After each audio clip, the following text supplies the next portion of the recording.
Another big one that I think is probably more impactful here in the county was the Safe Schools legislation, the Maryland Safe to Learn Act. That was passed nearly unanimously. It's already been signed by the governor. It standardizes training and certification standards for school resource officers. It expands the Maryland Center for School Safety pretty significantly, and requires school systems to ID students whose behavior may pose a threat. Now, I've been going through this bill, and I'll continue to go through it to try to bring to the county a better idea of all the requirements within it. But from a budgeting perspective, it's going to be the funding of school resource officers or some type of police coverage for the schools. Initially, for the coming school year, you'll need to be reporting to the state whether you have school resource officers or some type of coverage in your high schools. But for the following school year, that will be required to have either a school resource officer or adequate coverage at every school across the county. So you can see that's going to have a budget impact. And again, I'll continue to try to summarize that. Did you say every school or every high school? Every school, initially 20. High school, but for the following school year, all every schools. School. Every school. Do they define adequate coverage?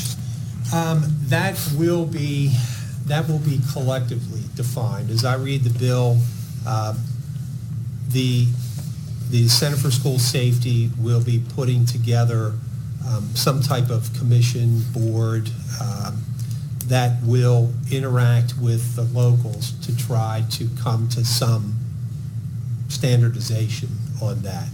But it is not defined in the bill, no.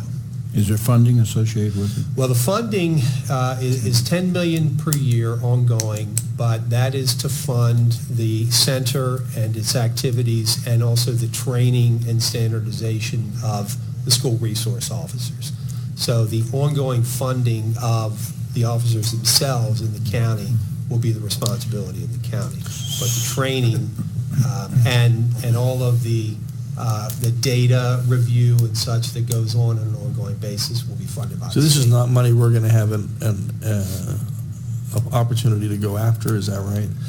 Yes, you'll be applying for this. Just for those purposes, though? Yes. So if we're standing up new SROs, they would be people that we would potentially be Funded. training in that way. We could go after funding for that. Because the Yes. total amount is $10 million, that's right? Annually, yes. For the whole state? Yes. Which isn't a lot. Not a lot when you start dividing it up by the Right. school systems. Right. Yes. So, But from an operating cost standpoint, there's really no,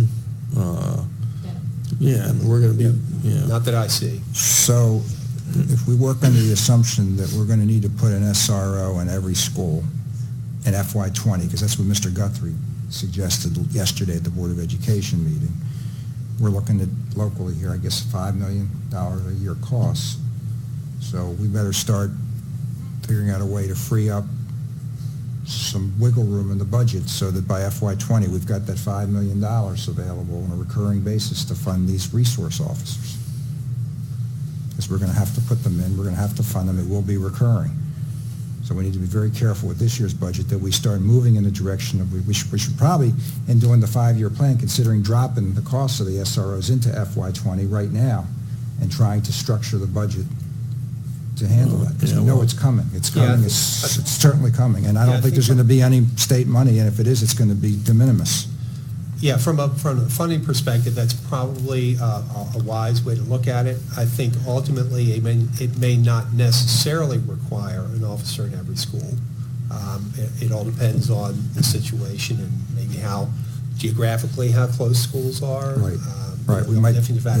But from a planning perspective, that right. If we have two schools that are 500 feet apart, maybe we can assume one. We could probably look at the geographical dispersion of schools and say, well, we won't need 42 SROs, but we're going to need 32. And we ought to just go ahead and drop that into the budget now and plan on it. Otherwise, we're going to find ourselves facing a critical deficit in 18 months. Is that $10 million annually? Yes. For ongoing. But it's still just for additional training and those kinds of It's things. going to be a Yes. couple $100,000. The most to us, it would be a couple $100,000. We're looking at a cost of probably $5 million, 25 times that amount. It'd be significant, no question. Did our delegation support that? You know? I don't know what their votes were. I think that, that's a good question. I don't know the answer to that. Can we But I can find put out? that together quickly for you, Yeah. As soon as I get out of here, I'll Okay. do that. I mean, we certainly know the issue needs to be addressed, and we certainly don't want to be unappreciative of any help, but we have got to stop supporting these things where there's an idea and there's no resource on how to do it without any consultation whatsoever with us on how we would even implement it. To my knowledge, we've had no conversation with the delegation on how we would do that, right? We have not. Yeah, I think. I mean, that from a this- funding standpoint. Yeah, this issue moves so quickly. Right. I think the great mills. All the great incident ones do. drove it, Yeah. Right? Well, and the difficulty is, I mean, everybody's in support of it, but I mean, to be sitting on $200 million for future distribution that they may or may not get to, and to dish out 10 in the name of school safety, seems to me pretty inadequate, especially when you start dividing it. How about give us, $50 million, let us make the schools safe, and then we can talk about, things that we can do about it later on. But if you could, that would be great. Yes, absolutely, absolutely.